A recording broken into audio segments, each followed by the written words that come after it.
ദൈവനാമത്തിന് മഹത്വമുണ്ടാകട്ടെ. Trivandrum brethren youth fellowship സംഘടിപ്പിച്ചിരിക്കുന്ന ദൈവകൃപയാല് സംഘടിപ്പിച്ചിരിക്കുന്ന ഈ അനുഗ്രഹീതമായ മീറ്റിംഗിലേക്ക് കടന്നു വന്നിരിക്കുന്ന എല്ലാ സഹോദരി സഹോദരന്മാർക്കും കർത്താവായ യേശു ക്രിസ്തുവിന്റെ നിസ്തുല്യ നാമത്തിലുള്ള സ്നേഹവന്ദനം പ്രാരംഭമായിട്ട് അറിയിക്കുകയാണ്.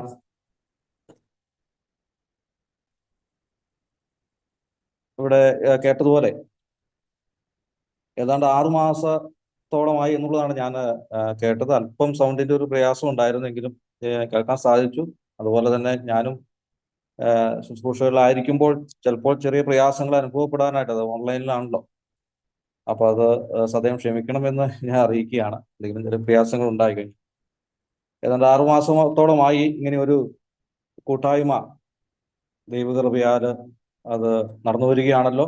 ഞാൻ ദൈവത്തെ നന്ദിയോടുകൂടി സ്തുതിക്കുന്നു, സ്തോത്രം ചെയ്യുന്നു.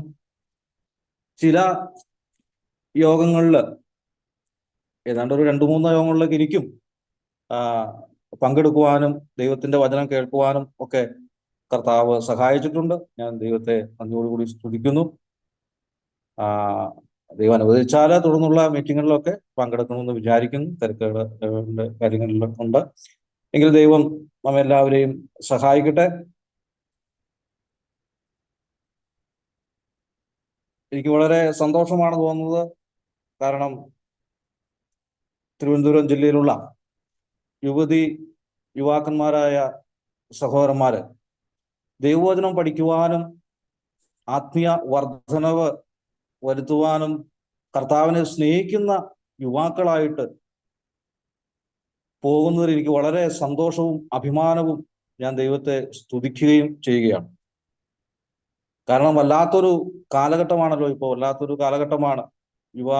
യുവാക്കന്മാർ വരെ കർത്താവിനെ ഉപേക്ഷിക്കുകയും അല്ലെങ്കിൽ ആ നിലയിൽ അനാത്മികമായിട്ട് പോവുകയും, അല്ലെങ്കിൽ അവിശ്വാസികളുടെ മധ്യത്തിലേക്ക് നോക്കിക്കഴിഞ്ഞാൽ വളരെ പ്രയാസം നിറഞ്ഞത് നമുക്ക് കാണാനായിട്ട് അവസരങ്ങൾ യുവാക്കന്മാരുടെ ബന്ധത്തിലാണ് ഞാൻ പറഞ്ഞത്. എന്നാൽ ഈ നിലയിൽ കർത്താവിനായിട്ട് സമയം വേർതിരിച്ചുകൊണ്ട് കൂടി വരുവാൻ, ദൈവവചനം പഠിക്കുവാൻ, കേൾക്കുവാൻ, കർത്താവിനെ മഹത്വപ്പെടുത്തുവാൻ, കർത്താവിനോട് പ്രാർത്ഥിക്കുവാൻ ഈ നിലയിൽ ഒരു കുടിവരവ് ദൈവം തന്നതോർത്ത് നന്ദിയോടെ സ്തുതിക്കുന്നു. അനുഗ്രഹീതമായ ഗാനം നമുക്ക് പ്രാരംഭമായി കേട്ട് കർത്താവിനെ മഹത്വപ്പെടുത്തുവാനായിട്ട് ഇടയായി തീർന്നു. ദൈവം ധാരാളമായിട്ട് പ്രിയ സഹോദരനെ സഹായിക്കട്ടെ എന്ന് ഞാൻ പ്രാർത്ഥിക്കുകയാണ്. കർത്താവിന്റെ സഹോദരൻ ജോസ് സഹോദരനാണ് കഴിഞ്ഞ ദിവസം എന്നോട് ഇങ്ങനൊരു ആലോചന പറഞ്ഞത്. ഒരു മീറ്റിങ്ങില് സാക്ഷ്യവും വചന ശുശ്രൂഷയും ആയിട്ട് അല്പനേരം ചെലവഴിക്കണമെന്ന് പറഞ്ഞപ്പോൾ ഞാനത് ഒക്കെ പറയുകയാണ് ഉണ്ടായത്. ദൈവകൃപയിൽ ആശ്രയിച്ചുകൊണ്ട് ഇന്ന് അതിൽ പങ്കെടുക്കുവാൻ, തിരുനാമ മഹത്വത്തിനായിട്ട് ശുശ്രൂഷയിലായിരിക്കുവാൻ കർത്താവ് സഹായിച്ചല്ലോ. നന്ദിയോടുകൂടി സ്തുതിക്കുന്നു. ഞാൻ എന്നെക്കുറിച്ചുള്ള പരാമർശങ്ങൾ ഞാനത് അല്പം സൗണ്ടിന്റെ പ്രയാസങ്ങൾ ഉണ്ടായെങ്കിലും കേട്ടു. ഞാൻ തിരുവനന്തപുരം ജില്ലയുമായിട്ടൊരു കണക്ഷൻ എനിക്ക് ഉണ്ടായത് ദൈവത്തിന്റെ കൃപയാലാണ്. ഞാൻ പാലോട്ടുപുഴ അസംബ്ലിയിൽ നിന്നാണ് വിവാഹം കഴിച്ചിരിക്കുന്നത്. വൈഫിന്റെ പേര് റെയ്ന, ചിലപ്പോൾ നിങ്ങൾ അറിയുമായിരിക്കും. ആ നിലയിൽ 2008 ഞങ്ങളുടെ വിവാഹം ദൈവകൃപയാൽ നടന്നത്. ഇതുവരെയും സഭാബന്ധം അവിടെയുള്ള കുറെ സഹോദരന്മാരൊക്കെ ആയിട്ട് പരിചയപ്പെടാനും അങ്ങനെ ഞാൻ ആത്മീയ ബന്ധത്തിലായിരിക്കാനും ദൈവം ഇടയാക്കി തീർത്തുകൊണ്ട് ഞാൻ ദൈവത്തെ നന്ദിയോടുകൂടി സ്തുതിക്കുന്നു, സ്തോത്രം ചെയ്യുന്നു.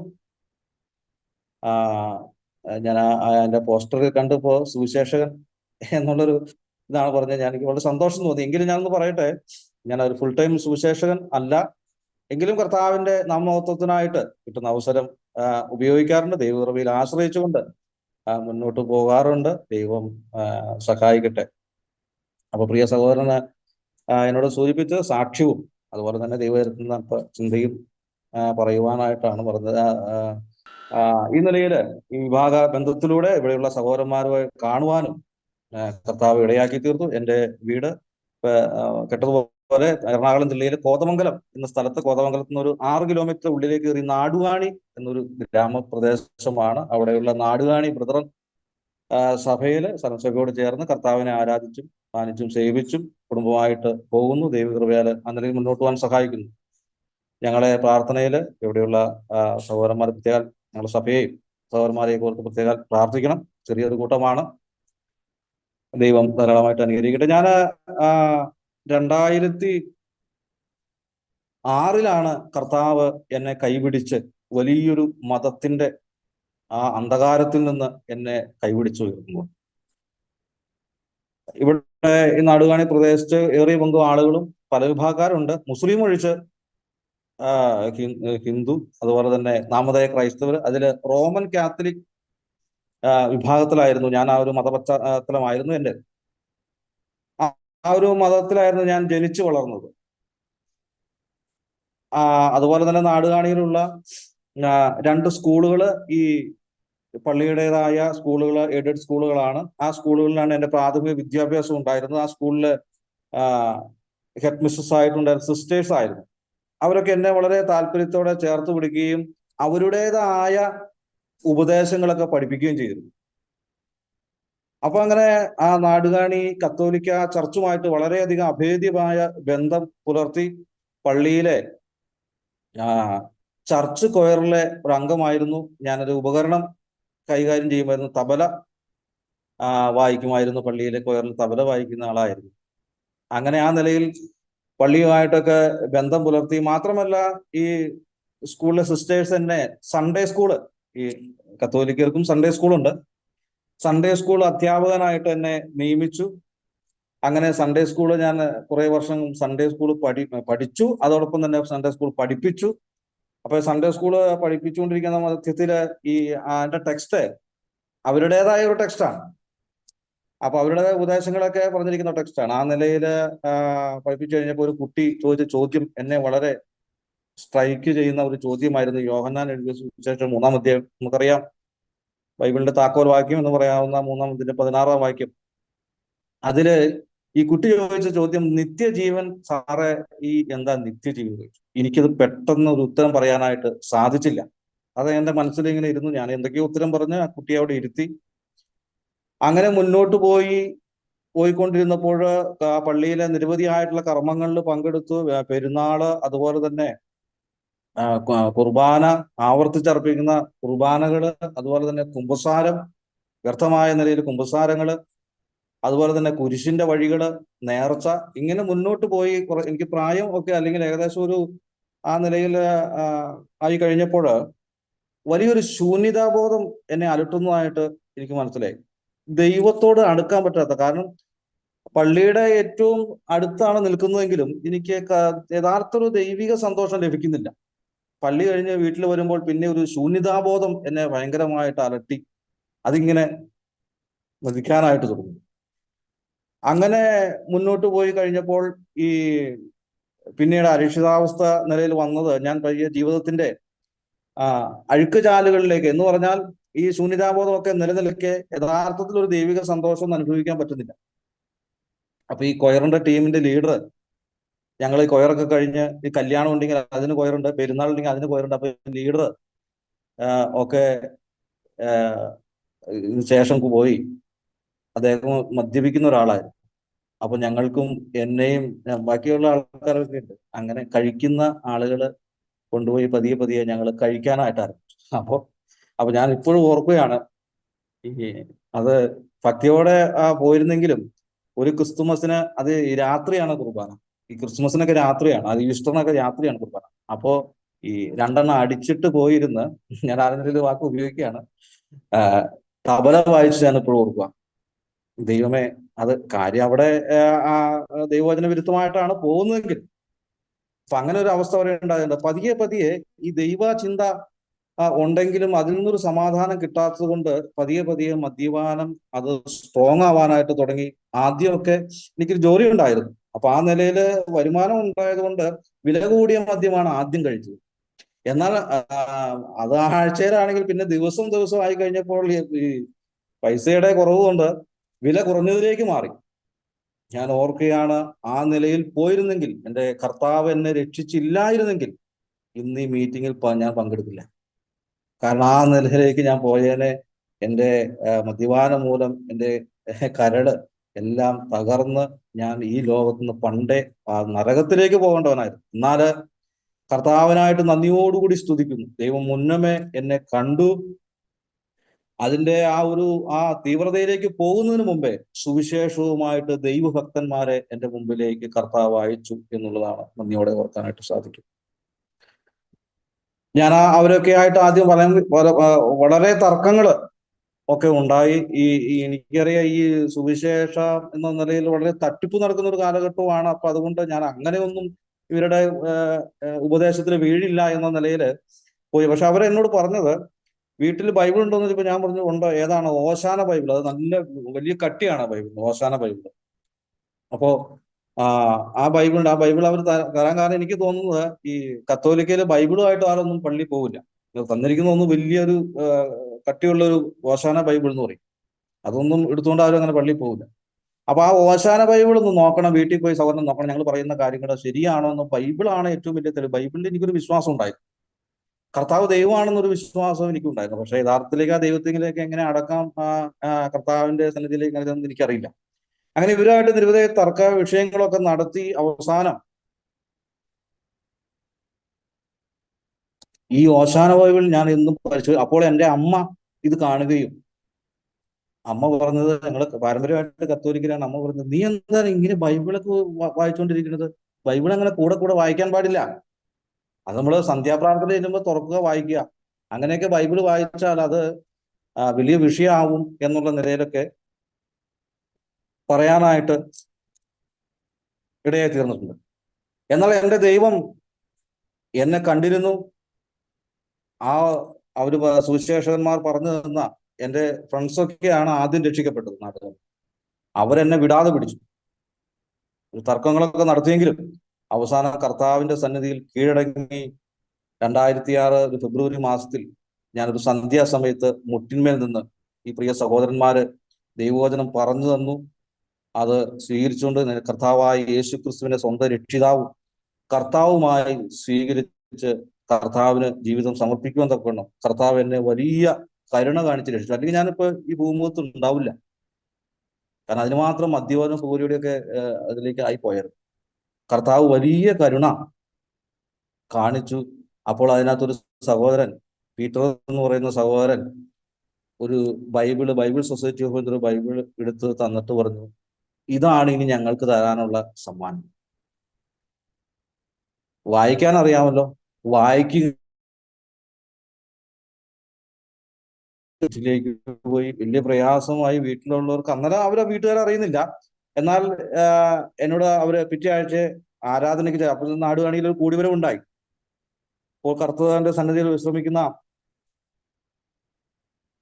കർത്തദാസൻ കൃഷ്ണൻകുട്ടി സഹോദരന്റെ ഒരു പ്രവർത്തനം അവിടെ ഉണ്ടായിരുന്നു. അങ്ങനെയാണ് അവിടെ ഒരു കൂടിവരവ് വന്നത്. ആ നിലയിൽ അവിടെ ഒരു ആരാധന കൂടിവരവ് തുടങ്ങിയിരുന്നു. അപ്പൊ ഞായറാഴ്ച എന്നോട് ചെല്ലാൻ വരുന്നു. എനിക്ക് വളരെ ആദ്യം ഞാനൊന്ന് ആലോചിച്ച്, പോണോ, പള്ളിക്കാരെന്ത് പറയും, വലിയ വിഷയമാവില്ല. പക്ഷെ ദൈവം എന്നെ നടത്തി. ഞാൻ ഓട്ടോമാറ്റിക്കായിട്ട് ആ യോഗത്തിലേക്ക് ചെന്നു, ആ ബൈബിളും പിടിച്ചോണ്ടത്. അങ്ങനെ പോയി സ്നാനത്തെക്കുറിച്ച് പറഞ്ഞത് എനിക്ക് സ്നാനപ്പെടണം എന്ന് ഞാൻ പറഞ്ഞു. അങ്ങനെയാണെങ്കിൽ എനിക്ക് സ്നാനപ്പെടണം. ദൈവത്തിന്റെ വലിയ കൃപ തന്നു. അങ്ങനെ നാടുകാണി സഭയോടുള്ള ബന്ധത്തിൽ നാടുകാണിയിൽ തന്നെ അവിടെ ഒരു തോടുണ്ട്. അവിടെ വെച്ച് സ്നാനപ്പെടുവാനായിട്ട് വലിയവനായ കർത്താവ് കൃപ കാണിച്ചു. സ്നാനത്തിന്റെ അന്ന് നോട്ടീസൊക്കെ അമ്മ കണ്ടു. ആ അമ്മയ്ക്കാണ് ഇതിനകത്ത് ഏറ്റവും കൂടുതൽ ഇത്. അപ്പൻ അറിയുന്നുണ്ട്. അപ്പോൾ എന്നോട് പറഞ്ഞു, നീ ആ കലക്കവെള്ളത്തിൽ പോയി മുങ്ങിയടിച്ച് വീട്ടിലേക്ക് കയറി വരുന്നത് എതിലെങ്കിലും പൊക്കോ, കുഴപ്പമില്ലാന്ന് പറഞ്ഞു. ഞാൻ പറഞ്ഞു അത് കുഴപ്പമില്ലാന്ന് പറഞ്ഞു. അപ്പോൾ ഞായറാഴ്ച രാവിലെ ആയിരുന്നു സ്നാനം. ഞാൻ ധൈര്യത്തോടെ പോകാൻ ദൈവം എന്നെ സഹായിച്ചു. ആരാധന കഴിഞ്ഞ് തിരിച്ച് ഞാൻ വീട്ടിലേക്ക് കയറി ചെല്ലും. മടിച്ചാ ചെല്ലുന്നത്. കർത്താവിന് സ്തോത്രം. ഞാൻ ഉണ്ടായ കാര്യമാണ് പറയുന്നത്. അമ്മ ചോറ് പതിവ് പോലെ വിളമ്പി വെച്ചു. ഞാൻ ഓർത്ത് ഞാൻ അങ്ങോട്ട് ചെല്ലാൻ പറ്റില്ല, എന്താണ് പുകില്. എനിക്ക് 3 ചേട്ടന്മാരുണ്ട്. ചേട്ടന്മാരെ എനിക്ക് വിളമ്പി വെച്ചിരിക്കുന്നതാണ്. ഞാൻ ദൈവത്തെ സ്തുതിക്കുക. കർത്താവിന് അസാധ്യമായിട്ട് ഒന്നുമില്ല. എന്റെ ചേട്ടന്മാരെ ഒരു മീറ്റിംഗ് കൂടി വീട്ടില് എല്ലാവരും വന്ന് എന്നെയും വിളിച്ചു, നീ മരണം. ഞാനൊന്ന് പോകാൻ കഴിച്ചിട്ടില്ല. നീ എന്തുകൊണ്ട് ഇങ്ങനെ അവരുടെ ഉദ്ദേശം കേട്ട് പോയി? നാടുകാണി പള്ളിയിൽ നിന്ന് അങ്ങനെ വലിയ ആലോചനകളൊന്നും വന്നിട്ടില്ല. പക്ഷെ ചേട്ടന്മാരെ ഒത്തുകൂടി. എന്റെ ജ്യേഷ്ഠന്മാര് അപ്പൊ ഞാൻ പറഞ്ഞു, എന്റെ കർത്താവ് ഇവരോട് എന്ത് മറുപടി പറയണം? ഞാൻ കർത്താവ് എന്ന ഒരു മറുപടിയാണ് അവരോട് പറഞ്ഞത്, എനിക്ക് സ്വർഗത്തിൽ പോകണം. എന്റെ മനസ്സിൽ അതാണ് വന്നത്. അതുകൊണ്ടാണ് ഞാൻ ഈ കർത്താവിനെ സ്വീകരിച്ചത് എന്ന് പറഞ്ഞു. അവര് ഒരു 5 മിനിറ്റ് അവർ നിർത്താതെ ചിരിച്ചു എന്നുള്ളതാണ് സ്വർഗം എന്ന. ഞാൻ സ്വർഗത്തിൽ പോകാനാണ് ഇവരുടെ കൂടെ കൂടിയെന്ന് കേട്ട് കഴിഞ്ഞപ്പോൾ സ്വർഗവും നരകവും അവരെന്നെ അവിടെ വെച്ച് കളിയാക്കിയെങ്കിലും ഞാൻ ഒന്നും മിണ്ടാതെ അവിടെ ഇരുന്നു. ഞാൻ പിറ്റേ ആഴ്ചയും യോഗത്തിന് പോകും. ആ നിലയില് കർത്താവ് എന്നെ ബലപ്പെടുത്തി, പരിശുദ്ധാത്മാവിന്റെ ശക്തി നൽകി. കുറെ കഴിഞ്ഞപ്പോൾ ഇവരുടെ പ്രയാസങ്ങളൊക്കെ മാറി, ഒന്നും മിണ്ടാതെയായി. ഇപ്പോൾ വളരെ അനുകൂലമായ സാഹചര്യങ്ങളാണ്. അവര് വിശ്വാസത്തിൽ വന്നിട്ടില്ല, എങ്കിൽ തന്നെയും എനിക്ക് അവര് വേറെ പ്രയാസങ്ങളൊന്നും ഇപ്പൊ ഉണ്ടാക്കുന്നില്ല. ആ നിലയിൽ ഇങ്ങനെ കുടുംബമായിട്ട്, അതിനുശേഷമാണ് 2008 ഞങ്ങളുടെ വിവാഹം.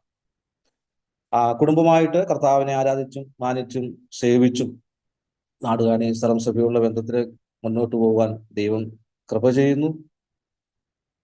വലിയൊരു അന്ധകാര നിബിഡമായ ഒരു മതമാണ് കത്തോലിക്ക മതം. വളരെ ദുരുപദേശം നിറഞ്ഞ ഒരു മതമാണ് എന്ന് നമുക്ക് ചിലപ്പോൾ നിങ്ങൾക്ക് അറിയാമായിരിക്കും, അവിടെ ഉണ്ടായിരിക്കും. അപ്പൊ ആ നിലയില് അതിൽ നിന്നാണ് രക്ഷിച്ചത്.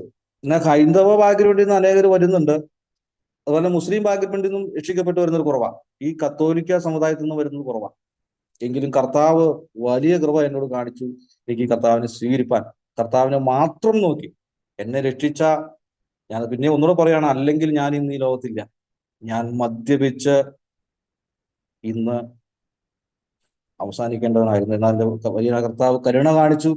ഇന്ന് കർത്താവിനെ സേവിക്കുവാനും കർത്താവിനോട് ചേർന്ന് നിൽക്കുവാനും ദൈവം അനുഗ്രഹിച്ചു. അനേക ദുരുപദേശങ്ങള് ഈ മതത്തിലുണ്ട്. നിങ്ങൾക്ക് സഹോദരന്മാർക്ക് അറിയുമായിരിക്കും. തിരുസ്വരൂപ വണക്കം അത് ഏറ്റവും യോഗ്യമെന്ന് പഠിപ്പിക്കുന്ന ഒരു സഭയാണ് കത്തോലിക്ക സഭ. തിരുസ്വരൂപ വണക്കം, തിരുസ്വരൂപം എന്നാണ് പറയുന്നത്. കത്തോലിക്ക പള്ളിയുടെ ഉള്ളിലേക്ക് കയറി ചെന്നാൽ വിഗ്രഹങ്ങളുടെ ലഹളയാണ്, അല്ലെങ്കിൽ നിരവധി വിഗ്രഹങ്ങൾ. ഗീവർഗീസ് പുണ്യാളന്റെ പാമ്പിനെയൊക്കെ തൊട്ടുമുത്തിയ ചരിത്രം കൊണ്ടിരുന്നതാണ്. എന്നാൽ കർത്താവിന്റെ വചനം ശക്തമായിട്ട് ഇടപെട്ടു. കർത്താവിന്റെ വചനം പറയുന്നത് ഒരു വിഗ്രഹവും ഉണ്ടാക്കരുത്. പുറപ്പാട് പുസ്തകം പുതിയ നിയമത്തിൽ വരെ പറഞ്ഞിരിക്കുന്നു, ഒരു വിഗ്രഹാരാധന കൊടിയ പാപമാണ് എന്ന നിലയിൽ ദൈവത്തിന്റെ പരിശുദ്ധാത്മാവ് പറഞ്ഞിരിക്കുന്നത് കാണാൻ. പ്രിയപ്പെട്ടവരെ, അതിന്റെ നടുവിൽ നിന്ന് ദൈവം എന്നെ രക്ഷിച്ചു. മാത്രമല്ല, മുട്ടിന് അല്ലെങ്കിൽ ഓരോ പള്ളിക്കും മധ്യസ്ഥന്മാരാണ്. ഇപ്പൊ ഈ നാടുകാണിയിലുള്ള പള്ളിയുടെ മധ്യസ്ഥൻ എന്ന് പറയുന്നത് തോമാശ്രീയാണ്, സെന്റ് തോമസ്. അപ്പോസ്തലനായ തോമസിന്റെ പേരിലാണ് ഈ നാടുകാണിയിലെ പള്ളി. അങ്ങനെ അനേകം മധ്യസ്ഥന്മാര്. എന്നാൽ കർത്താവിന്റെ വചനം എത്രയോ സത്യമാണ് നമ്മളെ പഠിപ്പിക്കുന്നത് നമുക്കറിയാം. ദൈവവചനം പറയുന്നത് 1 തിമോത്തിയോസ് 2-ാം അധ്യായം അതിന് 5-6 വാക്യങ്ങൾ നമുക്കറിയാം.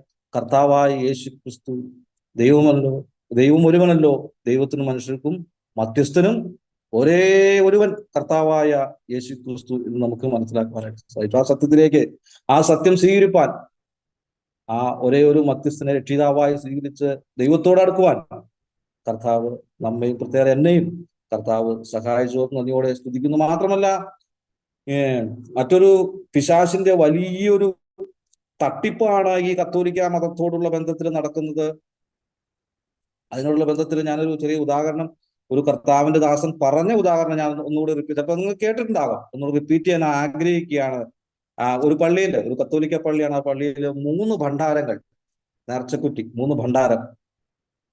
ഒന്ന് യേശുക്രിസ്തുവിന്റെ പേരില്, 2 തോമാശ്ലീഹയുടെ പേരിൽ, അപ്പോസ്തലനായ തോമസിന്റെ പേരില്, 3 മറിയത്തിന്റെ പേരിൽ, മറിയമ്മിന്റെ പേരിൽ, യേശുവിന്റെ അമ്മയായ മറിയത്തിന്റെ പേരിൽ 3 ഭണ്ഡാരങ്ങൾ.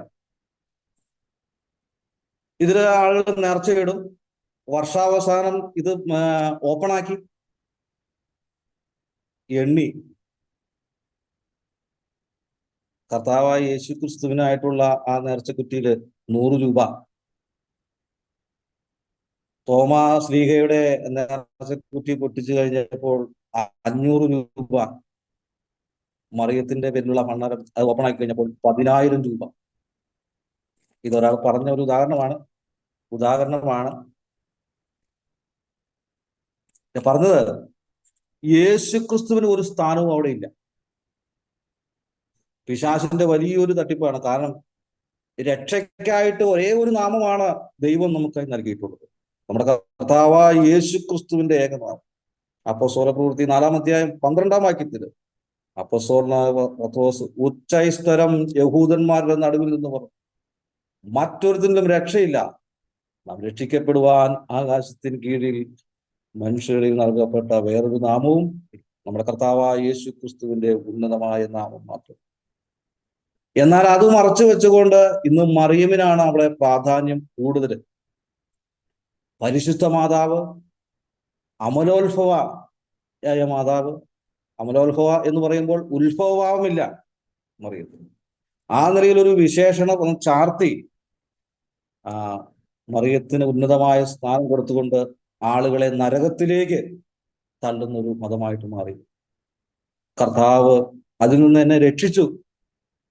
ജീവനുള്ള ദൈവത്തെ ആരാധിപ്പാൻ തക്കവണ്ണം കർത്താവ് രക്ഷിച്ചു തോർന്ന് നന്ദിയോടുകൂടി ഞാൻ സ്തുതിക്കുകയാണ്. മറിയം നിത്യകന്യക എന്ന് പറയുന്നു. മാത്രമല്ല, തെറ്റ് ചെയ്താൽ കുമ്പസാരം എന്നുള്ളത്, അവിടെ ഒരു പുരോഹിതനുണ്ട്. ആ പുരോഹിതനോട് നിങ്ങൾക്കറിയാമെങ്കിൽ ഞാൻ കത്തോലിക്ക മതത്തിൻ്റെതായ ആ ഗുരുപദേശം അല്ലെങ്കിൽ സാധാന്യമായ ഉപദേശത്തെ കുറിച്ചൊന്ന് പറയുകയാണ്. കുമ്പസാരം ആഴ്ചയിൽ കുമ്പസാരിക്കും. 7 കൂദാശകളാണ്. കൂദാശകൾ എന്ന് പറയുന്നത് അനുഷ്ഠാനങ്ങൾ എന്നല്ല, കൂദാശകൾ. ദൈവവചനം അനുസരിച്ച്, സത്യവചനം അനുസരിച്ച് സഭയ്ക്ക് 2 അനുഷ്ഠാനം മനസ്സിലാക്കാനായിട്ട് സാധിക്കും. 1 സ്നാനവും 2 തിരുവത്താഴവും. എന്നാൽ കത്തോലിക്ക മതത്തിൽ 7 അനുഷ്ഠാനങ്ങളുണ്ട്. അതിലൊന്നാണ് കുമ്പസാരം, സ്ഥൈര്യലേപനം. അങ്ങനെ പോകും. കത്തോലിക്ക മതത്തെക്കുറിച്ച് അനേക കാര്യങ്ങൾ പറയാനുണ്ടെങ്കിലും നമുക്ക് സമയത്തിന്റെ ലഭ്യത കുറവുകൊണ്ട് എങ്കിൽ നമുക്ക് അറിയാവുന്ന കാര്യങ്ങൾ തന്നെയാണ്, നിങ്ങൾക്ക് അറിയാമായിരിക്കും. എങ്കിലും ഞാനത് എന്നെ വീണ്ടെടുത്ത ആ ദൈവത്തിനെ മഹത്വപ്പെടുത്തുന്നുള്ള ബന്ധത്തിൽ ഞാൻ ഒന്നുകൂടി പറഞ്ഞു തന്നേ ഉള്ളൂ. അതുപോലെ തന്നെ കുഞ്ഞുങ്ങളുടെ മാമോദീസ, ആ നിലയിൽ മാമോദീസ ഞാൻ സ്വീകരിച്ച വ്യക്തിയാണ്. എന്നാൽ യഥാർത്ഥമായ ജ്ഞാനസ്നാനം, ദൈവവചനത്തിൽ പറയുന്ന പോലെ ജ്ഞാനസ്നാനം സ്വീകരിക്കുവാൻ കർത്താവ് എന്നെ സഹായിച്ചു. 30-ാമത്തെ വയസ്സിലാണ് ഞാൻ രക്ഷിക്കപ്പെട്ട് വിശ്വാസ സ്നാനം സ്വീകരിച്ച് കർത്താവിനോട് ചേരുവാൻ, കർത്താവിന്റെ സഭയോട് ചേരുവാനായിട്ട് ദൈവം എന്നെ അനുഗ്രഹിച്ചത്. ആ നിലയിൽ കർത്താവ് എന്നെ സഹായിച്ചോർത്ത് നന്ദിയോടുകൂടി സ്തുതിക്കുന്നു.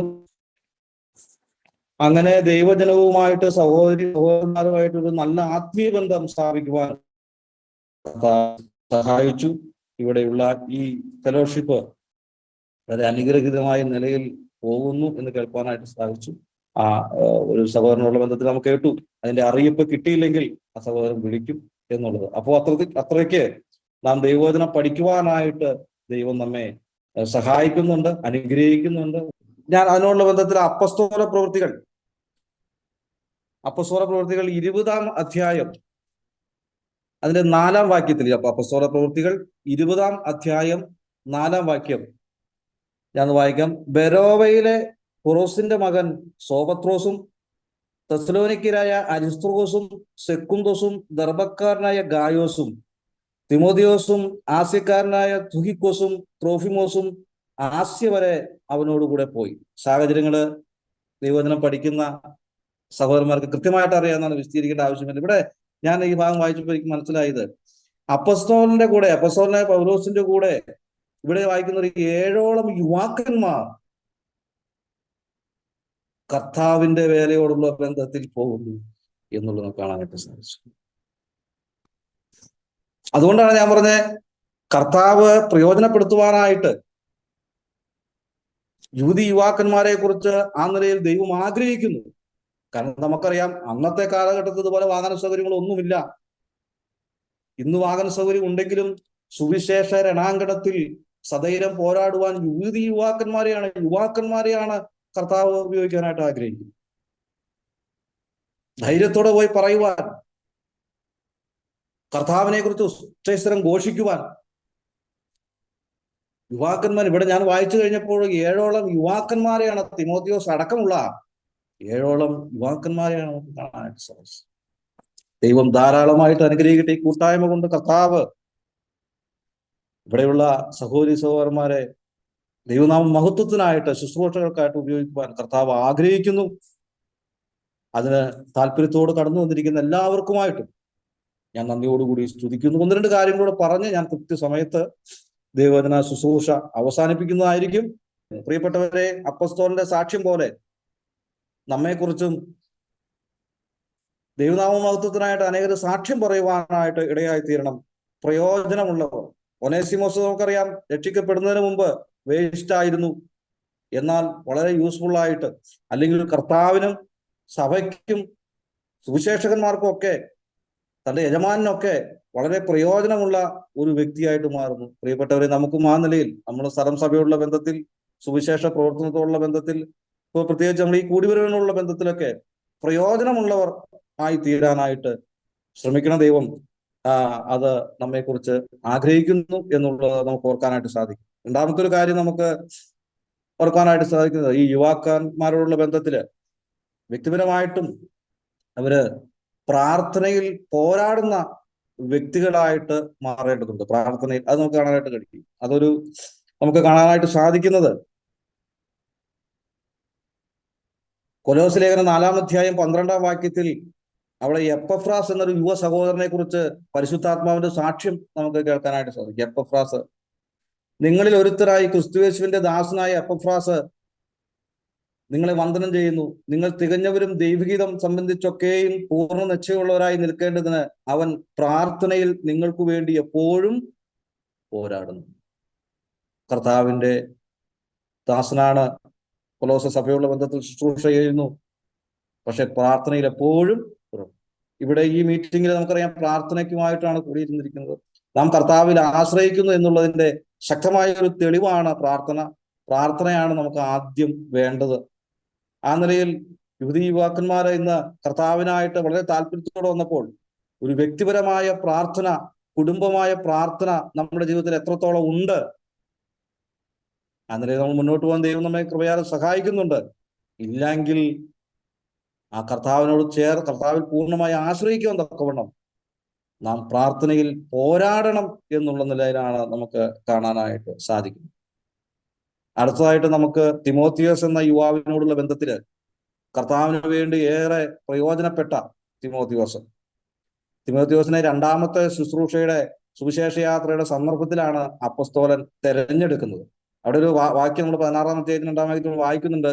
ചുമ്മാ തെരഞ്ഞെടുത്തുന്നല്ല, സാക്ഷ്യമുള്ളവനെന്ന് കണ്ട് തിമോത്തിയോസിനെ അപ്പസ്തോലൻ തെരഞ്ഞെടുത്തു എന്നുള്ളതാണ് നമുക്ക് അവിടെ കാണാനായിട്ട് കഴിയും. ആ തിമോത്തിയോസിനുള്ള ബന്ധത്തിൽ 2 തിമോത്തിയോസ് 3-ാം അധ്യായത്തിന്റെ 14-15 വാക്യത്തിൽ വായിക്കുന്നത്, നീയോ ഇന്നവരോട് പഠിച്ചു എന്ന് ഓർക്കുകയും ക്രിസ്തുയേശുവിലുള്ള വിശ്വാസത്താൽ നിന്നെ രക്ഷയ്ക്ക് ജ്ഞാനിയാക്കുവാൻ മതിയായ തിരുവെഴുത്തുകളെ ബാല്യം മുതൽ അറിയുകയും ചെയ്യുന്നതുകൊണ്ട് നീ പഠിച്ചും നിശ്ചയം പ്രാപിച്ചും ഇരിക്കുന്നതിൽ നിലനിൽക്കാം. തിരുവെഴുത്ത് പഠിക്കുന്നതിൽ വളരെ ഉത്സാഹിയായിരുന്നു. മാത്രമല്ല, തൻ്റെ അമ്മയും വല്യമ്മയും ഒക്കെ അതിനൊരു തിമോത്തിയോസിനെ പ്രോത്സാഹിപ്പിക്കുന്ന വ്യക്തികളായിരുന്നു എന്ന് നമുക്ക് കാണാനായിട്ട് സാധിക്കും. അല്ല, ആ നിലയിൽ ദൈവവചനം പഠിക്കുവാനായിട്ട് വളരെ ഉത്സാഹം യുവ സഹോദരനായിരുന്നു തിമോത്തിയോസ്. പ്രിയപ്പെട്ടവരെ, നമുക്കും ആ ഒരു ആഗ്രഹം ദൈവം തന്നു. ഈ നിലയിൽ ഒരു മീറ്റിംഗ് സംഘടിപ്പിച്ച് ദൈവത്തിന്റെ വചനം കേൾക്കുവാനും മാത്രമല്ല, വ്യക്തിപരമായ ഒരു ദൈവവചന പഠനം നമുക്ക് ആവശ്യമാണ്. ഒരുപക്ഷെ നമ്മൾ ബൈബിൾ വായിക്കുമായിരിക്കാം, പക്ഷെ അതൊരു പഠനമെന്ന് നമുക്ക് പറയാൻ പറ്റും. നമ്മളെക്കാൾ കൂടുതൽ ബൈബിൾ വായിച്ച ആളുകൾ യുക്തിവാദികൾ, അവരൊക്കെ നമ്മളെക്കാൾ എത്രയോ മടങ്ങ് ബൈബിൾ വായിച്ചേക്കുന്നു. അവർ പരിശുദ്ധാത്മാവില്ലാത്തതുകൊണ്ട് സത്യം ഒന്നും പിടുത്തം കിട്ടിയിട്ടില്ല എന്ന് മാത്രമേ ഉള്ളൂ. എന്നാൽ പ്രിയപ്പെട്ടവരെ, ദൈവവചന ഒരു പഠനത്തിനായിട്ട്, അതിന് കിട്ടുന്ന അവസരം ഉപയോഗിക്കാനായിട്ട്, പഠിക്കുവാനുള്ള അവസരം ഉപയോഗിക്കുവാനായിട്ട് ദൈവം ധാരാളം അവസരങ്ങൾ നമുക്ക് തന്നിരിക്കുകയാണ്. അന്നൊരു വചനം പഠിക്കുന്നവരായിട്ട് മാറി കർത്താവിനെ കുറിച്ച് പഠിച്ച് നമുക്ക് മറ്റുള്ളവരുടെ മുമ്പിൽ കർത്താവിനെ സാക്ഷിക്കുവാൻ ദൈവം നമ്മെ എല്ലാവരെയും സഹായിക്കട്ടെ. ഒടുവിലായിട്ട് ഒരു കാര്യം കൂടെ, സമയം തീരാറായല്ലോ, കർത്താവിനായി കഷ്ടം സഹിക്കുവാനായിട്ട് നാം വളരെയധികം അതിൽ സന്തോഷിക്കേണ്ടതാണ്. ദൈവവചനം വായിക്കുമ്പോഴെല്ലാം നമുക്ക് അപ്പസ്തോലൻ തിമോത്തിയോസിനോട് പറയുന്നത് ഒരു കാര്യം നമ്മൾ വായിക്കുന്നുണ്ട്, നീയും എന്നോടുകൂടെ ക്രിസ്തുയേശുവിന്റെ നല്ല പഠനമായിട്ട് കഷ്ടം സഹിക്കാനാണ് പറഞ്ഞത്. അതാർക്കും ഇഷ്ടമല്ലാത്തൊരു കാര്യമാണ്. അപ്പസ്തോലൻ പറഞ്ഞത്, ക്രിസ്തുയേശുവിന്റെ നല്ല ഭടനായിട്ട് 2 തീമോഥെയോസ് 2:3 നാം അത് വായിക്കുന്നുണ്ട്. സഹിക്കുക. മാത്രമല്ല, ഒരു വേദനാജനകമായ രംഗം, പൗലോസ് ശ്ലീഹയും ശീലാസും ആ അപ്പസ്വലപ്രവൃത്തി 16-ാം അധ്യായത്തില് നാം വായിക്കുന്നുണ്ട്. അതിന്റെ 19-ാം വാക്യത്തില് അവരെ വലിച്ചിഴച്ച് സുവിശേഷം പറഞ്ഞതിന്റെ പേരിൽ പ്രിയപ്പെട്ടവരെ കർത്താവിനായിട്ട് പ്രയോജനപ്പെടുത്തുക. ഇതിനെല്ലാം അവസാനം കർത്താവ് നിലനിൽക്കുന്ന ശാശ്വതമായ കർത്താവിന്റെ രാജ്യത്തിലേക്ക് നാം ചെല്ലുമ്പോൾ വളരെയധികം പ്രതിഫലം നമുക്കുണ്ട്. ബാക്കി ഈ ലോകത്തിൽ നമ്മൾ എന്ത് സംഭവിച്ചു, നമ്മുടെ വിദ്യാഭ്യാസം എന്ത് സംഭവിച്ചാലും, സമ്പത്ത് എന്തും, അതെല്ലാം താൽക്കാലികം, കാണാത്തതോ നിത്യം. ഇപ്പോഴത്തെ ആ നിലയിൽ നമുക്ക് കർത്താവിനായിട്ട് ഒരുങ്ങുവാൻ, കർത്താവിനായിട്ട് ജീവിക്കുവാൻ ദൈവം നമ്മെ എല്ലാവരെയും സഹായിക്കട്ടെ. ദൈവകൃപയാൽ കർത്താവ് നമ്മെ അനുഗ്രഹിക്കട്ടെ. കർത്താവിൽ പൂർണ്ണമായി നമുക്ക് ആശ്രയിക്കാം. ഈ നിലയിൽ കർത്താവ് അടിയനെ രക്ഷിച്ച വിധം സാക്ഷിക്കുവാനായിട്ട് ദൈവം കൃപ ചെയ്തു. ദൈവവചനത്തിൽ നിന്ന് കർത്താവ് എന്ന ആലോചനകളെ പറയുവാൻ കർത്താവ് അനുഗ്രഹിച്ചതിനായിട്ട് ഞാൻ നന്ദിയോടുകൂടി കർത്താവിനെ സ്തുതിക്കുന്നു.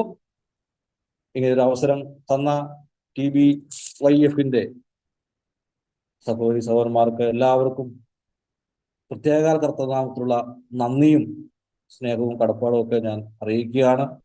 പ്രാർത്ഥനയിൽ ഞങ്ങളെ ഓർക്കുക. കർത്താവിന്റെ തിരുനാമം എന്നും എന്നും വാഴ്ത്തപ്പെടുമാറാകട്ടെ.